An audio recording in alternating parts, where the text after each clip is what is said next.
श्री गणेशाय नमः। अथ श्री पुरुषोत्तम मास 28वां अध्याय। श्री नारायण जी कहने लगे कि हे नारद, इसके पश्चात वह अत्यंत दुखों को भोग कर बंदर योनि को प्राप्त हुआ।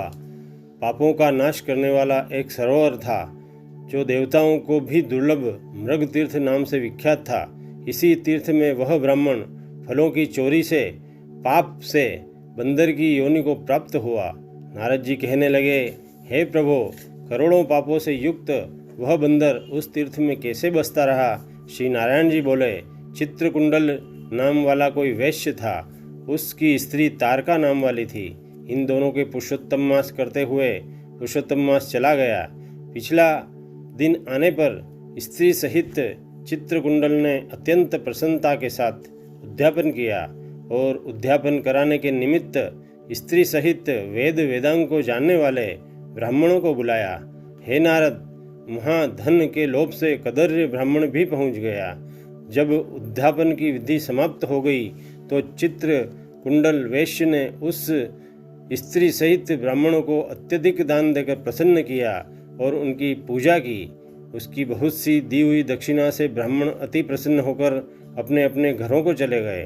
परंतु अत्यंत लोभी वह कदर्य ब्राह्मण रोता हुआ उसके आगे आकर खड़ा हो गया और विनम्र विनय से अति गदगद वाणी से चित्रकुंडल से बोला कि हे चित्रकुंडल, वैश्यों के पति, आप इस समय कृतार्थ हो जो आपने पुरुषोत्तम का मास का सेवन किया, ब्राह्मणों को बहुत सा दान दिया, किंतु मुझ भाग्यहीन को क्यों कुछ नहीं दिया। उस कदर्य के ऐसे वचन सुनकर वैश्य ने कदर्य को भी बहुत सा धन देकर विदा किया। उस ब्राह्मण ने उस धन को लेकर पृथ्वी में गाड़ दिया।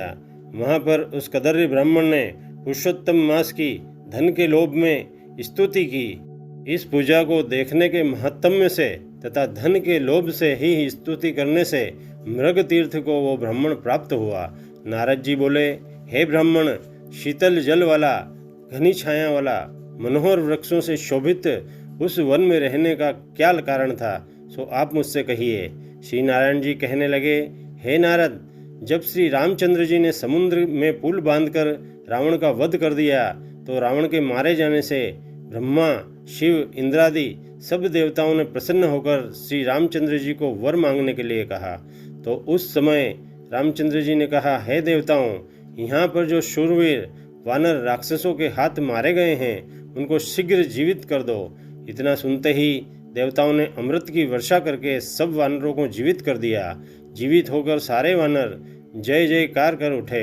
फिर श्री रामचंद्र जी विमान में बैठकर चारों ओर खड़े हुए वानरों को कहने लगे, जहाँ जहाँ पर मेरे बहुत काल तक जीने वाले वानर बसेंगे वहाँ वहाँ पर पुष्प फल वाले वृक्ष हो जाएंगे, नदी मीठे जल वाली हो जाएगी, शीतल सुंदर सरोवर होंगे। मेरी आज्ञा से तुम सब जाओ, तुमको कोई नहीं रोकेगा। हे नारद, फिर वह वानर पर्वत जैसा चढ़कर बहुत सी भूख और प्यास से युक्त होकर लोभी हो वन में विचरने लगा। जन्म से ही उसके मुख में पित्त की पीड़ा थी।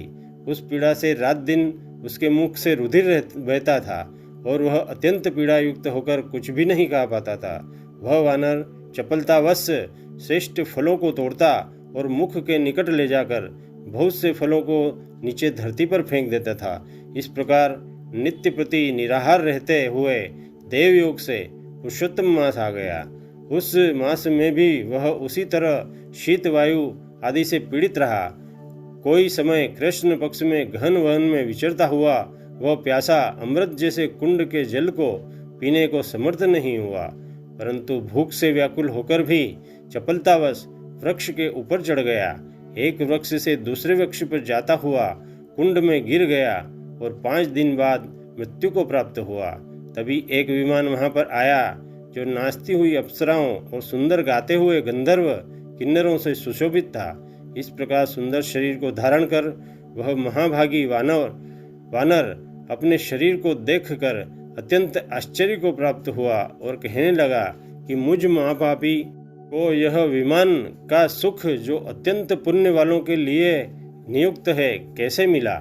मैंने तो कभी कोई सुकृत्य कार्य किया ही नहीं जिससे कि मैं हरि के स्थान को प्राप्त हो जाऊं। इति श्री पुरुषोत्तम मास 28वां अध्याय समाप्त।